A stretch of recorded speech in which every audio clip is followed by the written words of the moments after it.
Un vieux berger, fatigué par la vie, sent sa fin approcher. Assis sur son lit, il regarde ses 2 enfants, une fille douce et aimante nommée Lydia, et un fils ambitieux et rêveur appelé Kian. Le berger leur dit avec tristesse, « Je n'ai rien d'autre à vous laisser qu'une petite maison et 3 brebis. Partagez-les comme bon vous semble, mais veillez à ne jamais vous disputer. » Lydia choisit la maison pour y vivre en paix, tandis que Kian, avide d'aventure, prend les 3 brebis, espérant trouver sa chance dans le vaste monde. Kian voyage longtemps, mais la chance semble lui échapper. Un jour, épuisé et affamé, il s'assoit à la croisée de 4 chemins. Soudain, un homme étrange apparaît devant lui, accompagné de 3 chiens noirs imposants. L'homme propose un échange surprenant, « Je te donne mes 3 chiens, mais en retour, tu me donnes tes brebis. » Kian hésite. L'homme poursuit, « Ces chiens ne sont pas ordinaires.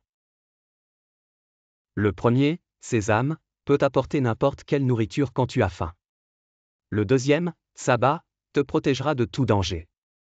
Et le dernier, Cutter, est si puissant qu'il peut déchirer du métal avec ses dents. » Intrigué, Kian accepte l'échange, curieux de découvrir si ces chiens sont réellement aussi spéciaux. Pour tester le premier chien, Kian lui demande, « Sésame, j'ai faim. » Le petit chien disparaît et réapparaît avec un festin digne d'un roi.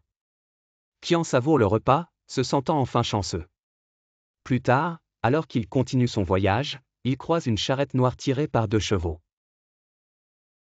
À l'intérieur, une jeune femme en larmes, vêtue d'une robe noire, pleure silencieusement. Kian apprend qu'elle est une princesse, condamnée à être sacrifiée à un monstre terrifiant qui terrorise le pays. Kian décide de suivre la princesse jusqu'à la montagne où réside le monstre. Quand le monstre apparaît, un être hybride à l'apparence de serpent et les crachant du feu, la princesse est pétrifiée par la peur. Sans hésiter, Kian appelle Saba, « Protège-la. » Saba se jette sur le monstre, engageant une bataille féroce. Le monstre crache du feu, mais Saba l'esquive avec agilité. Avec l'aide de Cutter, le grand chien, il déchire les ailes du monstre et le terrasse. La princesse, reconnaissante, invite Kian à revenir avec elle dans son royaume, où son père, le roi, souhaite le remercier avec une grande récompense. Mais Kian refuse poliment, expliquant, « Je n'ai rien fait pour la gloire ou les richesses. Je souhaite simplement explorer le monde, guidé par mes 3 fidèles compagnons. » Avant de partir, il promet à la princesse de revenir dans 3 ans pour raconter ses aventures. Kian reprend son voyage, libre et prêt à affronter d'autres défis avec ses chiens extraordinaires à ses côtés.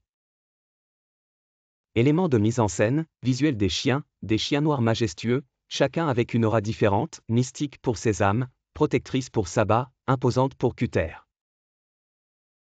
Le monstre, une créature fantastique, mi-serpent mi-dragon, avec des effets visuels saisissants, feu, fumée, ailes imposantes. Ambiance, un mélange de paysages sauvages et mystérieux, avec une musique épique pour souligner les moments de tension et de triomphe.